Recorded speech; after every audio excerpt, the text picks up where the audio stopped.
Hi నమస్తే, నేను మీ Srinivas. Welcome to Seenu life story YouTube channel. So మీకు అందరికీ అర్థమైపోయి ఉండొచ్చు, యూట్యూబ్ మన థంబ్నెయిల్ చూశారు కదా. అవును, నేను నా పర్సనల్ లైఫ్ స్టోరీలో సెకండ్ ఎపిసోడ్ అంటే రెండో వీడియో చేస్తున్నాను. సో మీకు ఇంతకుముందు వీడియోలో నా చైల్డ్హుడ్ ఎట్లా ఉందనేది చెప్పాను. మేమేంటి, మా లైఫ్ స్టైల్ ఏంటి, నా స్కూల్ డేస్ ఎట్లా గడిచిందో సింపుల్గా చెప్పేశాను ఒక వీడియో. సో ఇప్పటివరకు చూడని వాళ్ళు ఉంటే చూడండి, ఆ లింక్ డిస్క్రిప్షన్లో ఇస్తాను, లేదంటే నా యూట్యూబ్ ఛానల్ కూడా ఉంటుంది. సో ఈ వీడియోలో మీకు అసలు ఫస్ట్లో నాకు జరిగిన ఒక మెయిన్ ఇన్సిడెంట్ నేను ఫస్ట్ వీడియోలోనే చెప్దాం అనుకున్నాను. బట్ నాకు నా లైఫ్ స్టైల్ ఎక్స్ప్లెయిన్ చేయడంలోనే ఆ వీడియో కొంచెం లెంత్ అయిపోయింది, అందుకే నేను అందులో ఆపేసాను. అసలు ఏం జరిగింది ఆఫ్టర్ స్కూల్ డేస్ తర్వాత నాకు ఆ మేజర్ ఇన్సిడెంట్ ఏంటి అనేది మీకు వీడియోలో ఎక్స్ప్లెయిన్ చేస్తాను. సో నాది 2002 అండ్ 3 మన ఎస్ఎస్సి బ్యాచ్ అని మీకు ఆల్రెడీ చెప్పాను. నా బాల్యం, నా స్కూల్ డేస్ అంతా కూడా మా ఊరు నుంచి 2 కిలోమీటర్లైన నవపేట దాంట్లోనే గడిచింది, 10th క్లాస్ వరకు కూడా. సో అది ఇక స్కూల్ మెమరీస్ ఎట్లాగో మీకు చెప్పేశాను. బట్ అది ఎంత చెప్పినా తక్కువే, ఎందుకంటే అట్లా ఉంటుంది మరి ముచ్చట. స్కూల్ అంటే ఇక లైఫ్, ఈ స్టేజ్ వచ్చిన వాళ్ళకి ఆ స్కూల్ డేస్ మళ్ళీ చాలా మెమొరబుల్గా అనిపిస్తుంది. సో అది అయిపోయింది, స్కూల్ డేస్ అయిపోయింది. స్కూల్ డేస్ అయిపోయిన తర్వాత మనకి ఇంటర్కి జాయిన్ అవ్వడానికి సమ్మర్ హాలిడేస్ ఉంటాయి కదా. ఆ సమ్మర్ హాలిడేస్లో మేము ఏం చేసామంటే హైదరాబాద్ వచ్చాం. సో హైదరాబాదులో మా మేనమామ కూతురు ఉంటుంది. అక్కడ మా బామ్మర్ది, నేను, మా అన్నయ్య, నలుగురం, 2 బామ్మర్దులు, నేను, అన్నయ్య, నలుగురం కలిసి ఈ సమ్మర్ హాలిడేస్లో ఖాళీగా ఉండడం ఎందుకని చెప్పేసి వెళ్ళాం. చిన్న ఏజే కదా, 10th అంతే ఎంత ఉంటుంది, చిన్న ఏజే కదా. సో ఏదైనా పని చేసుకుని పాకెట్ మనీ లాగా చేసుకొని వద్దామని చెప్పేసి వెళ్ళాము. మాకేమో ఇప్పుడు 10th క్లాస్ అన్నాక మనకు ఒక స్టడీ లెవెల్లో వర్క్స్ ఏమి ఉండవు కదా, ఎట్లా ఉంటుంది వర్క్ అనేది తెలియదు. వెళ్ళాము. సో వెళ్ళిన తర్వాత అది నాకు ఇంకా గుర్తుంది area, Banjara hills, Nandinagar, road number 10 అనుకుంటా. అది ఎప్పుడు ఎగ్జాక్ట్లీగా బసవతారకంకి క్యాన్సర్ హాస్పిటల్ బ్యాక్ సైడే రూమ్ తీసుకుంది. సో ఫస్ట్ టైం నేను నా ట్రైన్ జర్నీ జీవితంలో ట్రైన్ ఎక్కుతానా అని అప్పుడు చిన్న కళలు, అప్పట్లో అవి పెద్ద అంటే డ్రీమ్స్ లేండి. అప్పుడు ఫస్ట్ టైం ట్రైన్ ఎక్కి హైదరాబాద్ వచ్చి ఖైరతాబాద్లో దిగి, ఖైరతాబాద్ నుంచి అప్రాక్సిమేట్లీ 2.5 కిలోమీటర్లు ఏముంటుంది అనుకుంటే నడుచుకుంటూనే ఆ రూమ్కి వెళ్ళాము, నందినగర్కి. అక్కడికి వెళ్ళిన తర్వాత ఆ గల్లీలు ఎంత చిన్నవంటే ఒక ముగ్గురు నడిస్తే మళ్ళీ ఎంత టైట్గా ఉంటుంది. సో ఆ గల్లీలో ఒక చిన్న రూము, అందులో 4 కంటే ఎక్కువ పడుకునే స్పేస్ ఉండదు. సో వాళ్ళు ఆ వదిన వాళ్ళ పక్కనే అటాచ్డ్గానే ఉంటుంది రూమ్. అది తీసుకున్నాము మేము. మేము బ్యాచెస్ అలా ఉండేది, వాళ్ళ ఫ్యామిలీ వాళ్ళు సపరేట్గా ఉండేది.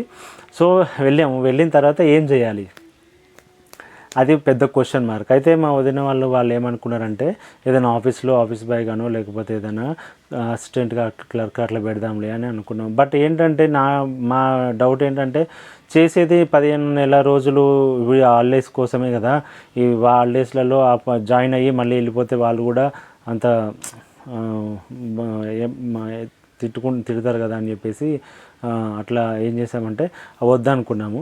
సో అయితే నెక్స్ట్ ఏం చేయాలి అని ఆలోచిస్తూ అట్లా ఒక 1-2 డేస్ గడిచిన తర్వాత మా పెద్ద బామ్మర్ది వాళ్ళు ఉండి ఏమన్నారంటే ఇట్లా ఇది అమ్మాలి పని కింద వెళ్తారు కదా, ఇసుక మోయడం అట్లాంటివి అవి చేద్దాం అనుకున్నాం. సో మాకు అట్లా అప్పుడు మాదంతా రిచ్ ఫ్యామిలీ ఏం కాదు కదా, అది వెళ్దాం అనుకొని వెళ్ళాము. ఈ నందినగర్లో అడ్డా మీద కూర్చున్నా. నాకు ఇప్పటికి గుర్తుంది ఆ ఏరియా. అది నేను ఇప్పటికీ మొన్న క్యాన్సర్ హాస్పిటల్కి వెళ్ళినప్పుడు కూడా తిరుగుతుంటా ఆ ఏరియాలో, నాకు అన్నీ తెలుస్తుంది. సో అక్కడికి వెళ్ళిన తర్వాత అడ్డా మీద కూర్చున్నాము. కూర్చున్న తర్వాత ఇట్లాగే ఎవరైనా వర్కర్స్ కావాలంటే, కూలీలు కావాలనుకుంటే వచ్చి తీసుకెళ్తారు కదా. సో అట్లా ఫస్ట్ డే అట్లా ఏం తీసుకెళ్ళలేదు. ఒక సెకండ్ డే 2 డే తర్వాత మా ఫస్ట్ డే అయితే మా బామ్మర్ది వాళ్ళు కొంచెం పెద్దగా ఉంటారు కదా, తీసుకెళ్ళలేదు. మేము చిన్నగా ఉంటాం కదా పిల్లలాగా, అట్లా మమ్మల్ని తీసుకెళ్ళలేదు. సో ఫస్ట్ టైము ఒక 2 డేస్ తర్వాత కూర్చోంగా ఒక అతను మేస్త్రి మమ్మల్ని తీసుకెళ్ళాడు. అదే ఇప్పుడు రెయిన్బో చిల్డ్రన్ హాస్పిటల్ ఉంది బంజారా హిల్స్లోనే అనుకుంటా. అక్కడికి వెళ్ళాము. వెళ్ళిన తర్వాత పక్కన నియర్ బై వేరే ఒక బిల్డింగ్ కన్స్ట్రక్షన్ అవుతుంది, ఇప్పుడు అందులో బ్యాంక్ ఉంది. అందులోకి వెళ్ళాము. వెళ్ళిన తర్వాత 3rd ఫ్లోర్కి సిమెంట్ బ్యాగు తీసుకొని రమ్మని చెప్పారు ఆయన. సో థర్డ్ ఫ్లోర్కు సిమెంట్ బ్యాగ్ ఆ ఏజ్లో అంటే భయం, అంటే మోయలేము కదా, మేము అంతలో ఎత్తుకోలేము కదా. సో ఎట్లాగో వాళ్ళు హెల్ప్ చేశారు, అది వేసుకున్నాము, ఎత్తుకొని థర్డ్ ఫ్లోర్ వరకు వెళ్ళిన తర్వాత అట్లా ఒక 4 బ్యాగ్స్ అట్లా మోసినాము, ఒక 4 బ్యాగ్స్. అయితే లాస్ట్లో ఒక బ్యాగ్ మోసేటప్పుడు ఏమైందంటే టైల్స్ మీద తార్పాలిని వేశారు, దాని మీద నడుస్తూ తార్పాల మీద అడుగుపెట్టేసరికి స్కిడ్ అయిపోయి పడిపోయాను. ఆ బ్యాగ్ అనేది ఈ భుజం మేడల మీద పడిపోయింది. ఎంత పెయిన్ఫుల్ సిచ్యువేషన్ అంటే ఆ ఏజ్లో ఆ బ్యాగులు ఏంటి అదేంటి మోయడం, అది ఎట్లాగా అట్లా మళ్ళీ లేచి పక్కన వేసి మా బామ్మర్ది ఊరికొచ్చి నన్ను లేపి ఇద్దరం కలిసి ఆ బ్యాగ్ తీసుకెళ్ళి మళ్ళీ అక్కడ పక్కన వేసేసాము. సో అయిపోయింది. అవి వేసిన తర్వాత మేస్త్రి ఏమన్నాడంటే మాల్ కలపండి, అంటే అది సిమెంట్ అది కలపండి, ఇసుక సిమెంట్ అదంతా వేసి నేను ఈలోపు అవన్నీ సెట్ చేసుకుని వస్తాను. అతను వెళ్ళాడు. మాకు తెలియక, మాకు అసలు పనులు తెలియదు కదా, తెలియక ఏం చేసామంటే చేయితోటి సిమెంట్ తీసి చేయితోటి కలిపేసాం. ఆ ఏజ్ అప్పుడు వాళ్ళు కూడా చెప్పలేదు, గ్లౌజులు లేవు, ఏం లేకుండా చేతితోటి కలిపేసాం. కొంచెం మాలు వేసాం, తట్లు వేసాం, వాళ్ళకి ఇచ్చాము. అప్పుడు ఒక కొద్దిసేపటి తర్వాత చూస్తే ఏమైందంటే నొప్పిలేస్తుంది, ఏంటో నొప్పిలేస్తున్నానని వాష్ చేసుకొని చూస్తే మొత్తము ఈ చేతి ఇవన్నీ పొట్టలన్నీ తినేసాయి, మొత్తం హోల్స్ లాగా పడిపోయింది. అది సిమెంట్ అట్లా తినేస్తుందని మాకు అది తెలియదు. ఓరి బాబు ఇది ఎక్కడ కథరా నాయన అని చెప్పి మళ్ళీ మధ్యాహ్నం అప్రాక్స్ మధ్యాహ్నం దాకా చేసిన అటో ఇటో. మధ్యాహ్నం మళ్ళీ మెస్ దగ్గరికి వెళ్ళి మాకు ఇట్లా అయింది, మాకు ఇబ్బంది అవుతుంది అంటారు. మీకు తెలియదా, మీకు తెలియకుండా ఇట్లా వస్తారా, ఎవరు పంపించి మిమ్మల్ని అది ఇదని వాళ్ళు తిట్టి సగం కూలీ ఇచ్చారు, సగం కూలీ తీసుకొని. సో అక్కడ నుంచి మళ్ళీ ఒక 1/2 కిలోమీటర్ నడవాలి. ఆకలిస్తుంది, ఇంటికి వెళ్ళిన వదిన వాళ్ళు ఉండరు కదా, పనులకు వెళ్తారని చెప్పేసి ఏం చేసాం, బయట రోడ్డు మీద బండి మీద సాంబార్ రైస్ పెడుతుంది ఒక ఆంటీ. అక్కడికి వెళ్ళి అడిగితే వేడి అన్నంలో సాంబార్ వేసి ఇచ్చింది. చెయ్యి పెట్టి తినలేము, స్పూన్లు లేవు. ఎట్లా ఉంటుంది సిచ్యువేషన్ అంటే నిజంగా నేను ఎక్స్ప్లెయిన్ చేయలేను. అది ఆ చిన్న ఏజ్లో ఆ పెయిన్ఫుల్ సిచ్యువేషను. కొద్దిగా లైట్గా ఇట్లా తాగేసినట్టు చేసి పక్కన వేసేసి వెళ్ళిపోయినాము. ఇంకా చూడండి, ఫీవరు, నైటు పెయిను, ఇంకా తట్టుకోలేకపోయాము. తర్వాత ఒక ఇట్లా మేస్త్రి వాళ్ళు తెలిసిన మేస్త్రి వాళ్ళు ఏమన్నారంటే వీటి మీద ఈ ఫింగర్ హోల్స్ను వాటి మీద యూరిన్ వేసుకొని పడుకునేటప్పుడు తెల్లారిసరికి మాడిపోతుంది, తగ్గిపోతుంది అన్నట్టుగా చెప్పిండు. ఇక అప్పుడు హాస్పిటల్కి వెళ్ళి వెయిట్కి చిన్నవాటికి ట్రీట్మెంట్లు ఏం తీసుకుంటాను అని అట్లా ఏం వెళ్ళలేదు. ఇక ఆయన చెప్పినట్టు చేసినాము. ఇంచుమించు 3 days 4 days అట్లా పట్టింది మళ్ళీ క్యూర్ అవ్వడానికి. సో అట్లా గడిచింది ఫస్ట్ నా లైఫ్లో పెయిన్ఫుల్ వర్క్ సిచ్యువేషను.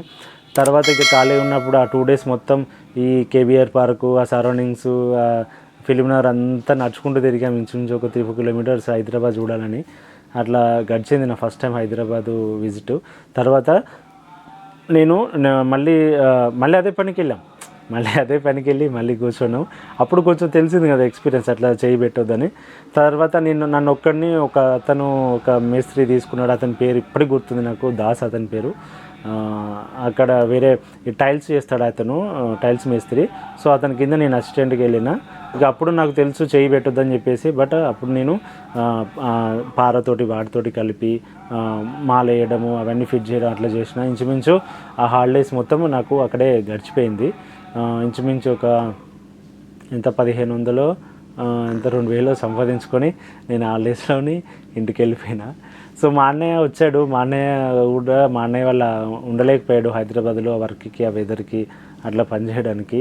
సో అది అంటే ఒక్కొక్కరికి డిఫరెంట్ మూమెంట్స్ జరిగినాయి. సో వాళ్ళందరికీ గురించి నేను చెప్పలేను, వాళ్ళకి ఇష్టం ఉంటుందో ఉండదో నేను చెప్పడం కానీ. బట్ సో అందుకే వాళ్ళ గురించి నేను చెప్పాను. కానీ సో నా లైఫ్లో అయితే ఫస్ట్ పెయిన్ఫుల్ సిచ్యువేషన్ అది. సో అంత కంప్లీట్గా ఈ డీటెయిల్స్ అన్నీ నేను ఎవ్వరికి కూడా ఎక్కువ షేర్ చేయలేదు. ఆ డీటెయిల్స్ చాలా తక్కువ మందికి తెలుసు ఈ విషయాలు. సో ఇప్పుడు అందరికీ తెలుస్తాయి. సో అట్లా ఉంటుంది. అంటే ఇప్పుడు తెలియక అయినా ఏదో మనకు అప్పుడు ఉన్న సజెషన్ బట్టి అట్లా చేయాల్సి వచ్చింది. ఏదో అట్లా చేయాలనే ఉద్దేశంతో అని కాకపోయినా ఏదో చేద్దామని వెళ్ళి ఏదో చేసి అట్లా పెయిన్ఫుల్ దాంట్లో ఇరుక్కుపోయినాం. సో ఆ తర్వాత వచ్చి మళ్ళీ నేను ఇంటర్లో జాయిన్ అయినా. సో ఇంటర్లో జాయిన్ అయిన తర్వాత కూడా నాకు ఒక మేజర్ ఇన్సిడెంట్ జరిగింది. అది కూడా మీకు నెక్స్ట్ వీడియోలో షేర్ చేస్తాను. సో ఇట్లాగే నా క్యాన్సర్ కంటెంట్తో పాటు నా ఈ వీడియోస్ కూడా మీరు సపోర్ట్ చేస్తారని కోరుకుంటున్నాను. నేను మీ శ్రీనివాస్. బాయ్.